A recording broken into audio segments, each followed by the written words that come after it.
السلام عليكم حبايبي، عاملين ايه؟ يا رب تكونوا بألف خير. وصفة جديدة وفيديو جديد، وهنعمل النهاردة مع بعض الفطير المشلتت. بس الطريقة يعني سهلة جدا للناس اللي هي بتخاف تعمل فطير مشلتت او حتى ما بيظبطش معاها، يعني بتخاف من التوريق والعجينة ممكن تقطع كده معاها وما تظبطش. هنعمله النهاردة بطريقة سهلة قوي واي حد يقدر يعمله، كمان هنطلع بنفس النتيجة زي ما انتم شايفين كده. الفطير عندي مورق ومن غير ما نورق فيه كتير، يعني من غير ما نشتغل فيه كتير ونفرد ونلم ونتني والحاجات دي كلها. يعني طريقة كده تبقى سهلة للناس اللي هي حتى أول مرة تعمل فطير، تقدر تعمله بكل سهولة خالص. النهاردة بجد الفيديو حلو جدا، كمليه معايا للآخر وما تنسيش اللايك، ويلا بينا. هنشتغل النهاردة بكيلو دقيق، لو عايزة طبعا تزودي المقدار أو عايزة تقلليه مفيش أي مشكلة خالص.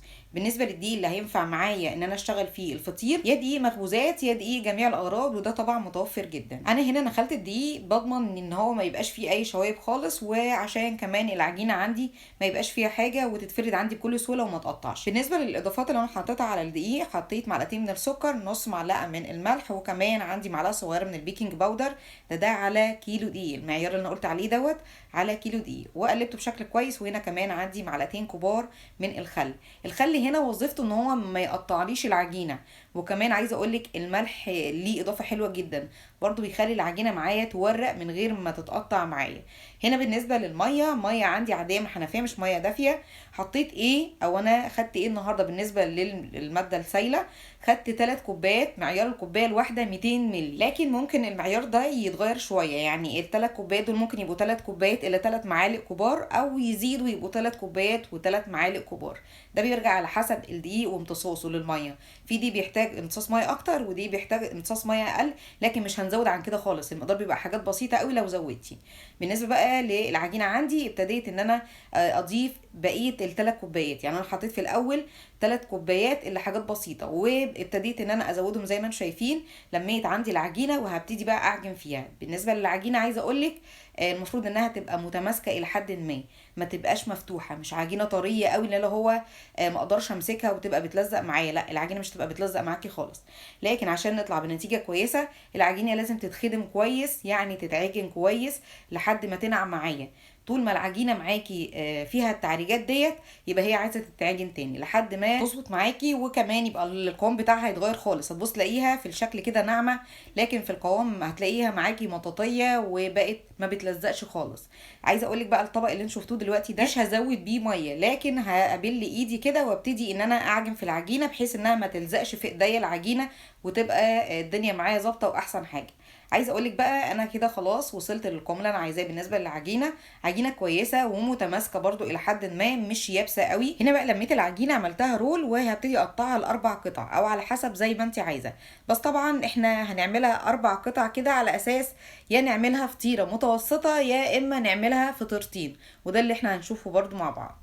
ابتديت ان انا الم عندي العجينه او اقرص عندي العجينه بالشكل اللي انتوا شايفينه والمفروض كمان انها بتستريح مش اقل من تلت ساعه، بحيث لما اجي افردها تتفرد معايا بكل سهوله. عايزه اقول لك العجن الكويس بيخلي العجينه تستريح بسرعه، وبتخليها كمان ما تقطعش معايا. ده زائد بقى ان احنا هنعمل طريقه كده يعني تخلينا ناخد نتيجه وكمان من غير شغل كتير. نيجي هنا بقى بالنسبه للماده الدهنيه، انا هستعمل النهارده زبده بحالتها اللي انتوا شايفينها دي، مش هستعملها سايحه الا في الاخر خالص. وبرده هنقول ازاي، مش عايزين نسبق الاحداث. مش هستعمل سمنه، يعني ما ينفعش تبقى سمنه خالص. ده علشان الطريقه اللي احنا هنشتغل فيها النهارده. ابتديت ان انا يعني اطريها اكتر من كده، على اساس لما اجي ادهن بيها العجينه ما تبقاش معايا واقفه كده وكمان مكتله. بعد العجينه عندي مريح، ابتديت ارش رشه كده بسيطه من الدقيق وهبطط عندي العجينه. عايزه اقول لك العجينه قد ايه مستريحه وجميله ومش هتتعبك خالص، يعني لما تيجي كده تفرديها ما تلمش معاكي. للناس اللي هي تسال انا ليه ما حطيتش بدل الدقيق زيت او حتى سمنه، انا عايزه على الرخامه كده العجينه تبقى واقفه معايا، بحيث لما اجي افردها يعني ما تمطش معايا ويتلم معايا. انا هفردها فرده معينه وبطريقه كمان معينه زي ما انتم شايفين كده، شكل مستطيل. وكمان انا عايزه العجينه تبقى معايا مش سميكه، انا عايزاها تبقى رفيعه على قد ما بقدر. بيتهيالي لحد كده والدنيا تمام جدا، وكل الناس تقدر تمسك المردانه وكمان تفرد العجينه بطريقه كده كويسه زي ما انتم شايفين، وكمان سمك رفيع جدا.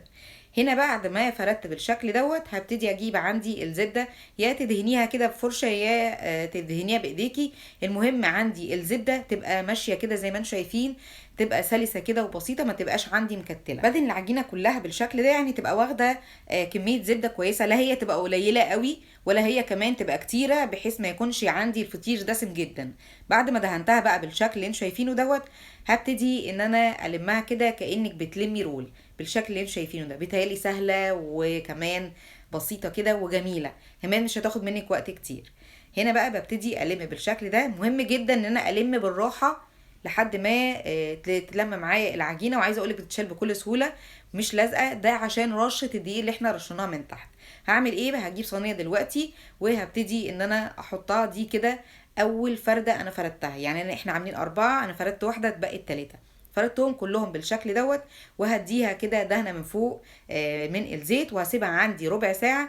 بالنسبه بقى للزبده اللي اتبقت سيحتها وحطيت عليها حوالي 50 مللي او ربع كوبايه من الزيت. هنا بقى عندي العجينه بعد ما ريحت. لو انت عندك مكان واسع يبقى اللي قدامك دي هتبقى فطيره واحده هنفردها بشكل دايره، لكن لو ما عندكيش مكان هنقسمها 2 ونفردها بالشكل برضو اللي انت شايفاه ده، فرد بس، يعني مش هنعمل اي حاجه تانية. وبرضو هنستعمل عندنا المردنه، مش هنضطر ان احنا نورق وتبقى مثلا العجينه تقطع معاكي او اي شيء. زي ما انت شايفه ابتدت انها تفرد معاكي بكل سهوله خالص. كل اللي احنا بنعمله ده بنعمل توريق من غير ما يبقى فيه يعني اي خبره خالص. الناس اللي ما عندهاش خبره تماما هتقدر تعمل الفطير بالطريقه دي وكمان هتاخد نفس النتيجه. هنا بعد ما فردت وابتدت انها تديني كده سمك رفيع جدا، هديها دهنه من الزبده والزيت اللي احنا مسيحينهم، وابتدي ان انا المها برضو على شكل دايره، وكده تبقى خلصت معايا اول فطيره. وبتهيالي الطريقه دي كده مش محتاجه اي خبره خالص. بلم بقى العجينه بالشكل اللي انتوا شايفينه دوت، وببتدي ان انا برضو احافظ على شكل الدايره، وبحطها عندي في الصينيه او في الصاج اللي انا هسوي فيه. وطبعا بغطيها كده بكيس تلاجة اكون فرداه، واغطيها بشكل كويس قوي بحيث ان وشها عندي ما يطولوش هوا. للناس بقى اللي هي عايزه تحشي الفطيره، يعني تخليها فطيره شرقي، ببتدي افرد العجينه بالشكل اللي انتوا شايفينه ده. وعايزه اقول لك ان سمكها يستحمل حشوه.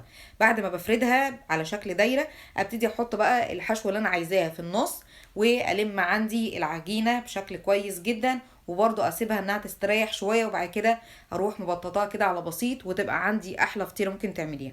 عايزه تحطي من فوقيها جبنه ماشي، مش عايزه تحطي برضو مفيش اي مشكله خالص، بتكتفي ان انت تحطي بس الحشوه في النص. اما بالنسبه بقى للناس اللي هي عامله كميه كبيره من الفطير، اللي هو مثلا احنا هنعمل من الكيلو ده 8 فطاير، فهي تعمل مثلا 2 كيلو او 3 كيلو، فطبعا مش هتحط كل فطيره في قلب صينيه، لكن هنجيب مثلا صينيه كبيره ونحطهم كلهم الفطاير دي، وبعد ما يستريحوا هاخد واحده واحده وارصهم عندي في الصينيه وادخلهم كده ورا بعض. هنا بقى عندي الفطير بعد ما رصيته حطيت 2 كده في قلب الصاج ده، يعني على مقاس الصاج، وابتديت اسيب عندي الفطير كده يستريح على اساس لما اجي افرده ما يلمش معايا ويتفرد عندي بكل سهوله زي ما انتم شايفين. سيبته يريح قد ايه؟ سيبته يريح ربع ساعه او تلت ساعه بالكتير قوي. زي ما انتم شايفين بيتفرد عندي بكل سهوله خالص. وبصراحه يعني العجينه من اول ما عملتها لحد ما سويتها كانت حلوه جدا وما قطعتش، وزي ما انتم شايفين تفاصيله كلها حلوه وكمان بسيطه. بعد ما بخلص بقى عندي فرد كده العجينه، ببتدي ان انا اديها وش من الزبده والزيت بالشكل ده.